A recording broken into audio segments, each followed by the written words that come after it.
Hello everyone, my name is Manisha Mishra and I'm an MBA admissions counselor at EduSmith. EduSmith is an education consulting company and we help you with your test prep as well as with your admissions consulting needs.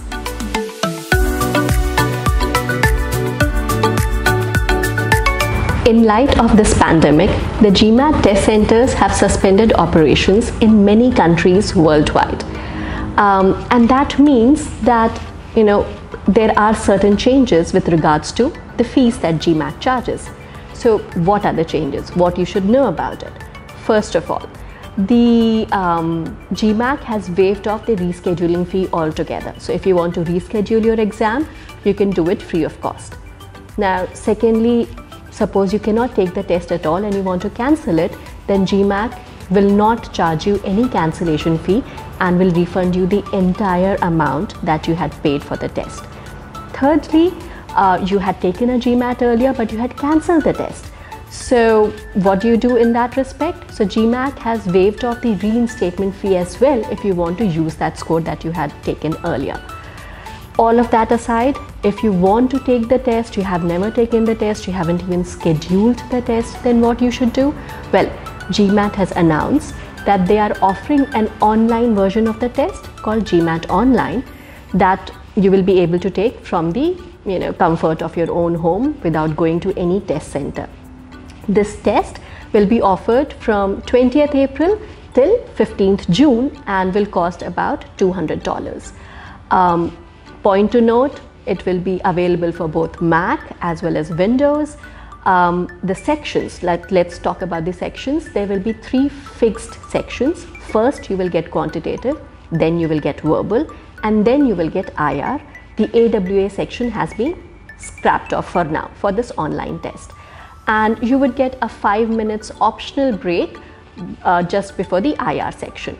The rest of the logistics, which means the number of questions for the sections, the time that you would get for each of the sections, would remain the same. One more thing to remember, the GMAT online test can be taken only once and you would not get the score right away. You would get the score after about a week. There are certain, of course, room requirements. You would have to place your laptop in a certain way. The proctor will examine the room online in a certain way, and your system has to meet certain requirements. But that's it. And if you want to read more in details about this particular exam, the GMAT online exam, you can go on their official website at mba.com and look at it.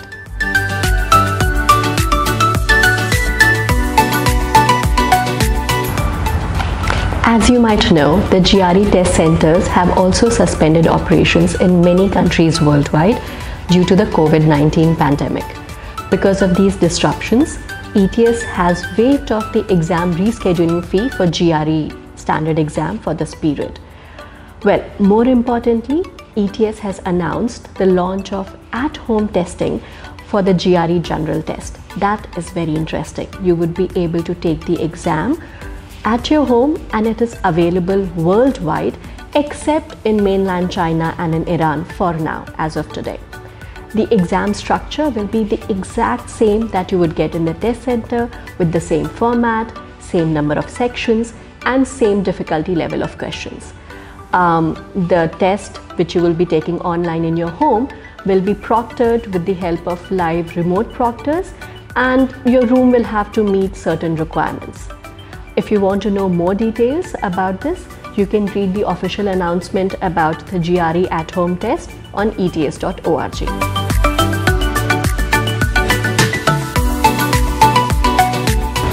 We all have been wondering how important will the standardized tests like GMAT and GRE will be in the admission process this year. Well, we just discussed that GMAT and ETS have taken measures to make your tests available online so that you can take it in the safety of your own home.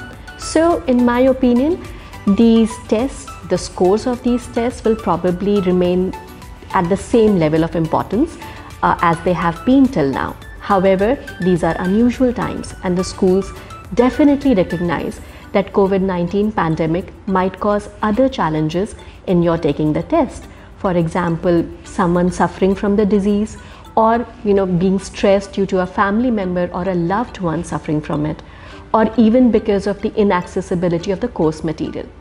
However, I would suggest you should address these challenges in the optional essay that all these schools provide to you, and make sure that your GMAT or your GRE score still reflects your potential, your capability.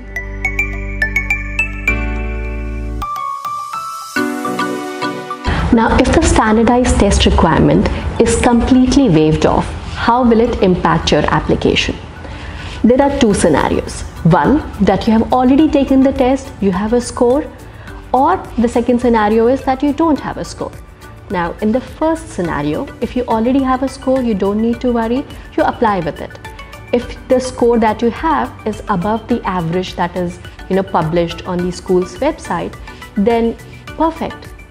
However, if your score is below the average of the school, then again use the optional essay to explain why do you have a low score.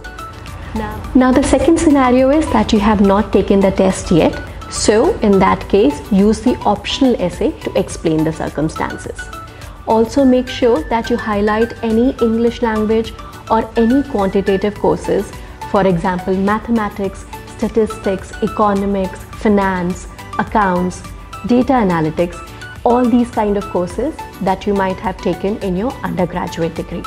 Now, if you did not have any of these courses in your undergraduate degree, then I would suggest to find relevant online courses and complete them so that you can showcase your capability, your potential in the quantitative aspect and in the verbal aspect, which as it is these tests look at.